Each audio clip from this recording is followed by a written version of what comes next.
안녕하세요. 백세시대 연구소 강은영입니다. 최근에 글로벌 리스크에도 불구하고 해외 ETF가 대안으로 급부상하고 있는데요. 오늘은 시장 변동성이 커진 글로벌 증시에서 그 연금 계좌에서 ETF를 활용해서 좀 투자하는 방법에 대해서 알아보고자 합니다. ETF 분야에서 최고의 전문가이신 하재석 연구위원님 모셨습니다. 연구위원님 안녕하세요. 네, 안녕하십니까. 2021년 이후에 ETF 시장이 매우 빠르게 성장하고 있는데요. 네, 아직도 그래도 ETF 투자 경험이 없으신 고객님들이 많으시잖아요. 네, 그래서 ETF란 어떤 상품인지, 네, 어떤 네, 네. 장점이 있는지를 좀 설명 부탁드리겠습니다. 네, 이제 많이 하시긴 하는데, 말씀하신 대로 아직도 안 하시는 분들도 좀 계신 것 같아요. 근데 이제 ETF는 어렵게 생각하실 건 없고요. 영어로 Exchange Traded Fund의 약자입니다. 그러니까 Exchange라는 게 거래소예요. 거래소에서 거래를 할 수 있는 펀드다. 이렇게 생각하시면 되고요. 펀드 중에서도 우리가 뭐 일반적으로 액티브 펀드 말고 지수를 추종하는 이 시장 지수를 따라가는 인덱스 펀드라고 생각을 하시면 됩니다. 그러니까 이제 거래소에서 상장이 되는 주식처럼 자유롭게 거래를 하실 수가 있고, 또 펀드이기 때문에 인덱스 펀드이기 때문에 다양한 주식에 분산 투자할 수 있고, 이런 어떤 인덱스 펀드와 주식의 특징이 골고루 섞여 있는 상품이다. 이렇게 보시면 될 것 같습니다. 그 ETF의 장점이라고 좀 한다면, 이 장표를 보시면은 일단은 가장 중요한 게, 특히나 이제 오늘 주제가 연금 관련된 내용인데, 연금 계좌의 특징이 우리가 장기 투자 아니겠습니까? 그래서 이 장기 투자 관점에서는 이 보수가 굉장히 중요한데, ETF의 가장 큰 장점이 보수가 낮다는 점입니다. 여기 이 우측에 있는 차트를 보시면, 여기 이제 우리나라에서 연금 계좌에서 투자를 하실 수 있는 그런 이제 미국 S&P 500이라고 하는 대표 지수에 투자하는 ETF들의 연간 총 보수예요. 0.02%부터 0.07%.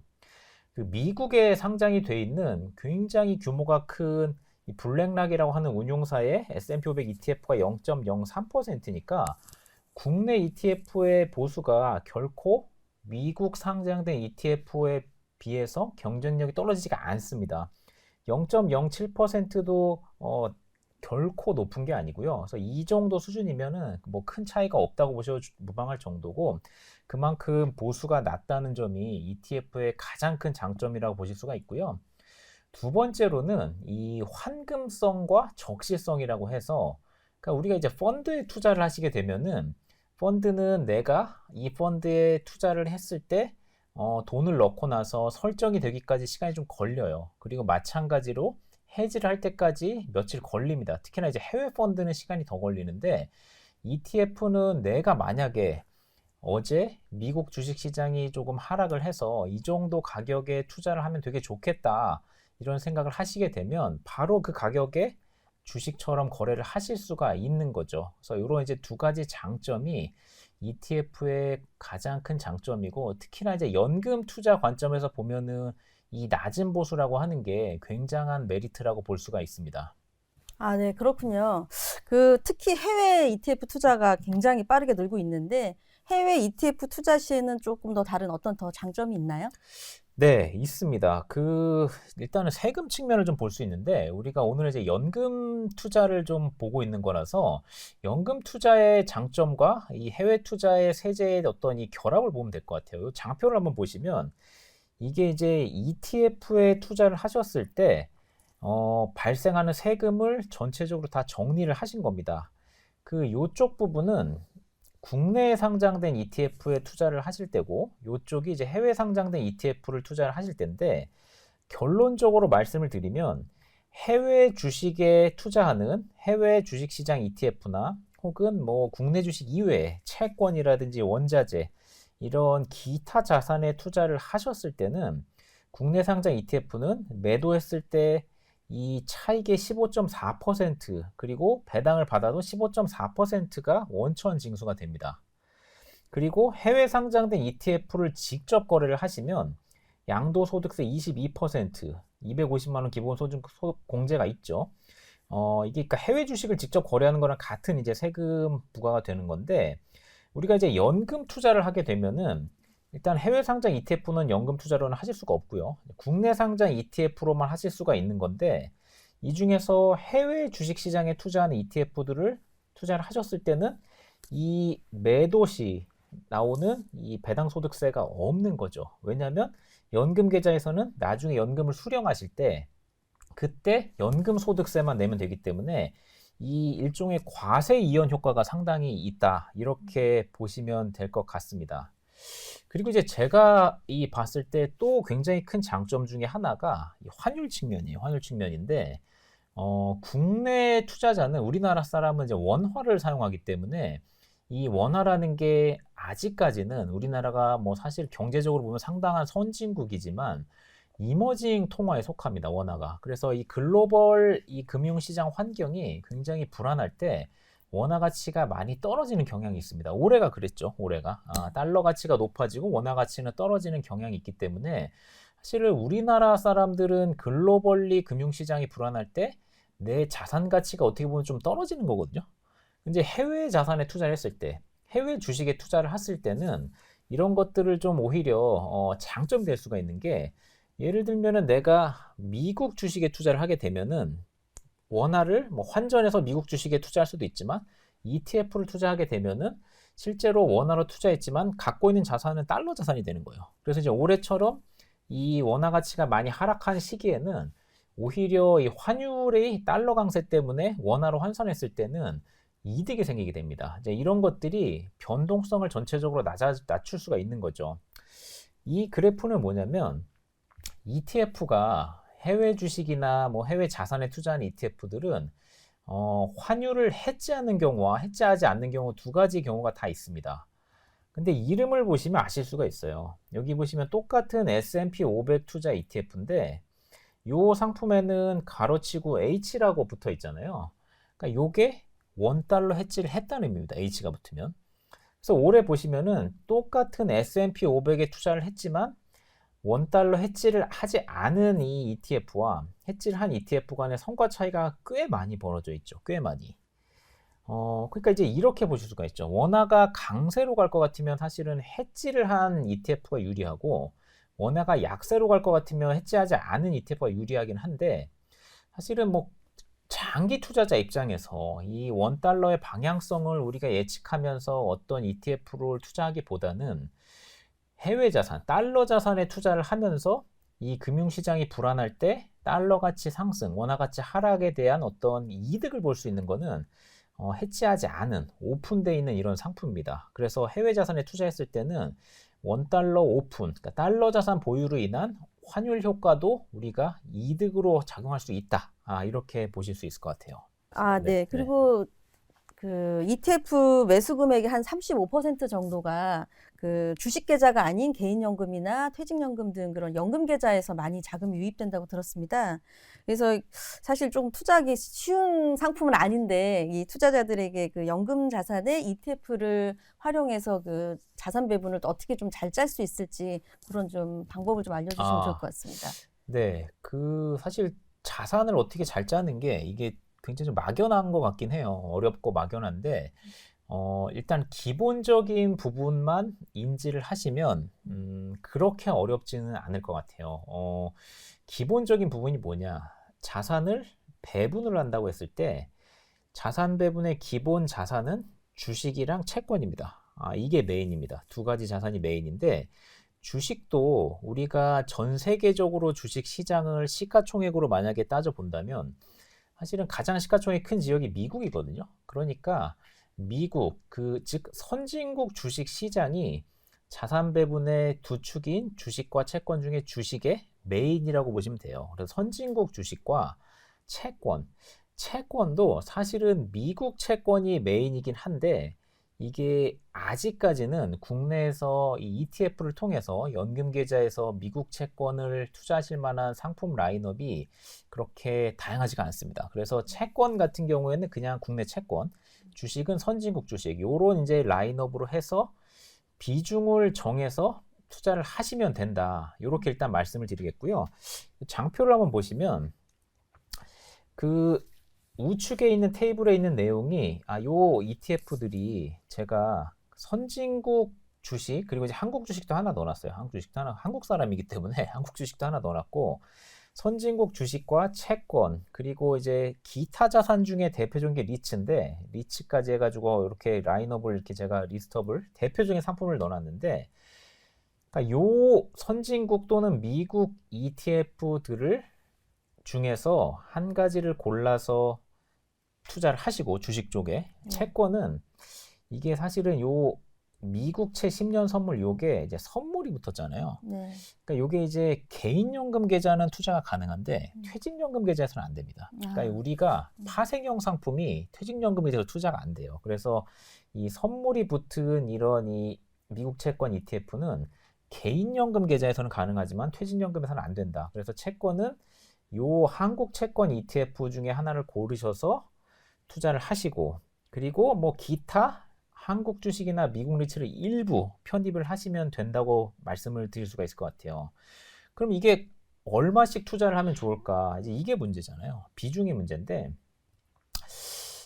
제가 요 차트 그림을 한번 보여드리고 싶어요. 이게 뭐냐면 자산을 우리가 여러 가지로 이렇게 배분을 한다고 보면은 이러면 되게 좋잖아요. 예를 들어서 주식이 좋을 것 같으면 주식에 투자하고 채권이 좋을 것 같으면 채권에 투자하고 이렇게 하면 되게 좋은데 그 자산들의 성과에는 사이클이 있습니다.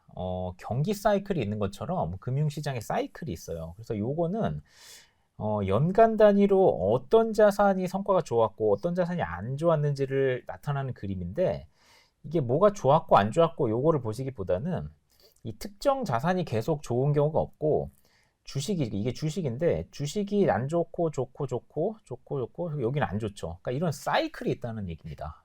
그래서 그 사이클에 맞게 자산 배분의 비중을 결정하면 굉장히 좋기는 하지만 그거는 상당히 어려운 일이다. 그래서 제가 제안드리고 싶은 내용은 일단은 처음 시작하는 분들은 이렇게 하시면 좋을 것 같아요. 그냥 비중을 딱 정해 놓는 거예요. 주식 얼마, 채권 얼마 딱 정해서 그냥 그 비중대로 해놓고 안 건드린 겁니다. 그래서 우리가 이제 금융시장에서 6040 포트폴리오라는 용어가 있어요. 실제로 미국에서도 쓰는 용어인데 이건 뭐냐면 주식의 60%, 채권의 40%를 투자를 한 다음에 이 비중만 그대로 유지를 하는 거예요. 예를 들어서 어떤 해에 주식이 굉장히 좋아서 60%, 40%만큼 해놨는데 그러니까 1억이 있는데 6천만 원, 4천만 원, 주식 6천만 원, 채권 40만 원 넣어놨는데 주식이 많이 올라서 주식은 7천만 원이 됐고 채권은 그대로 4천만이다. 그럼 이 비중이 좀 바뀌잖아요. 그래서 이 비중만큼만 계속 조절을 해주는 거예요. 주식이 많이 올랐으면 주식을 조금 팔고 채권을 이제 그만큼 다시 사면 되는 거죠. 한 1년에 한 번 정도 요것만 해주는 거거든요. 근데 요런 것들이 결코 단순하지만 나쁘지 않다는 거예요. 이게 실제로 미국에는 이렇게 비중을 그냥 고정시켜 놓고 주식과 채권 비중을 고정시켜 놓고 그 각각 주식과 채권에 해당하는 ETF를 담는 ETF가 있어요. 이게 미국에 상장된 ETF인데 이 ETF가 2008년에 상장이 됐는데 그러니까 뭐 한 거의 뭐 한 14년 정도 됐습니다. 근데 보시면은 이 비중, 주식과 채권의 비중에 따라서 라인업이 이렇게 네 가지가 있는데 당연히 이 주식 비중이 높을수록 수익률이 높겠죠. 연평균 수익률이 상장 이후에 이 10.8%, 8.8%, 6.8, 5.8. 이 상당히 좋죠. 이게 뭐 모든 보수가 다 제외된 후에 이제 성과니까 연평균. 그러니까 이 AOM이라고 하는 이 ETF는 주식 40%, 채권 60%예요. 그냥 이렇게만 해놓고 아무것도 안 했지만 상장 이후에 연평균 6.8%의 수익률을 기록을 했다는 거죠. 그러니까 우리 투자자분들께서는 제가 앞서서 보여드렸던 이 ETF 있잖아요.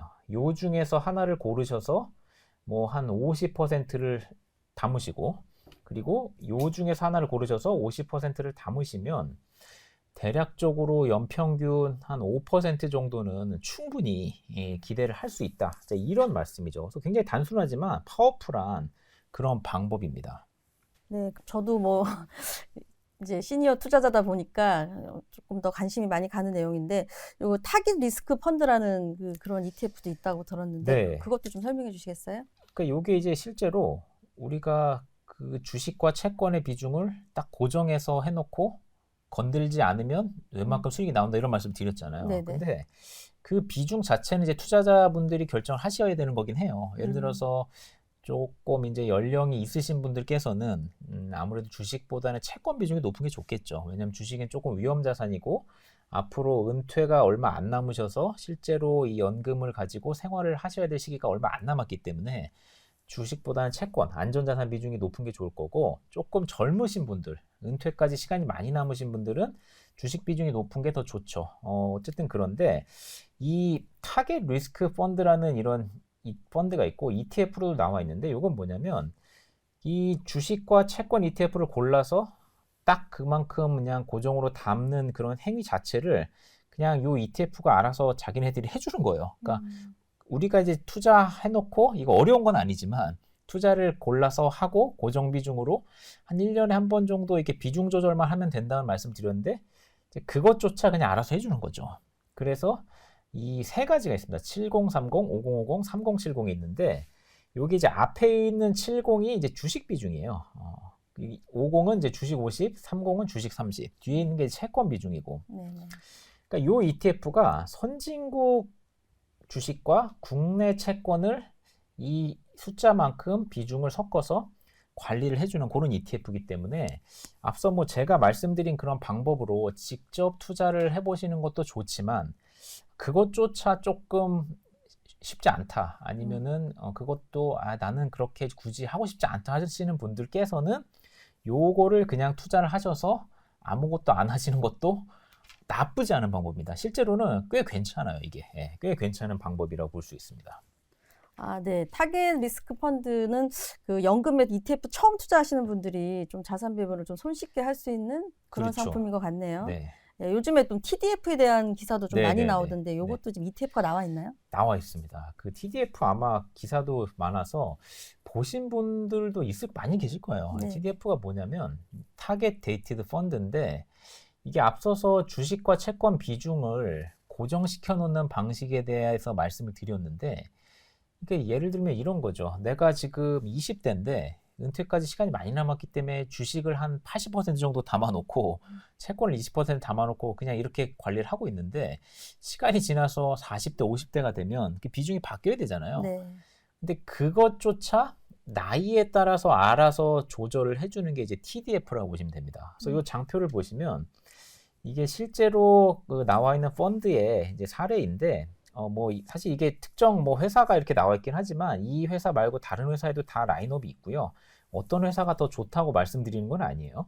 그냥 예시를 드린 건데 이 2055는 요 숫자가 은퇴하는 시기예요. 그러니까 2055년에 은퇴하시려고 계획을 하신 분들이 가입하는 상품인 거죠. 그러니까 2055년에 은퇴하실 분들이니까 은퇴까지 대략적으로 30년 이상 남은 거죠. 이런 분들이 지금은 주식을 80% 갖고 있다가 한 5년 지나면 80%, 79%쭉 줄여서 은퇴까지 이제 기간이 짧게 남게 되면 주식을 한 20% 정도까지 줄이는 그런 방식이에요. 근데 요거 자체를 이 펀드에서 시기에 따라서 알아서 조절을 해준다는 거죠. 이제 그게 이제 타겟 데이트 펀드인데, 그게 이제 ETF로 최근에 많이 나왔어요. ETF로 이렇게 많이 나왔는데, 다양한 회사에서 ETF를 내놓고 계시고요. 이 회사들 말고도 또 추가적으로 출시가 될 겁니다.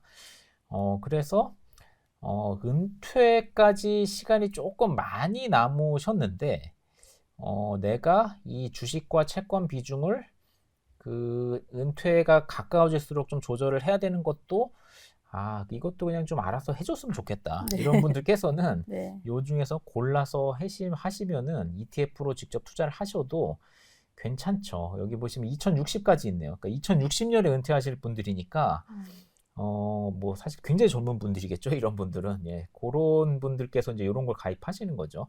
이런 이제 ETF들이 계속 나오고 있고 어떤 이 연금 시장에 이 다양한 상품들이 앞으로도 계속 출시가 될 예정입니다.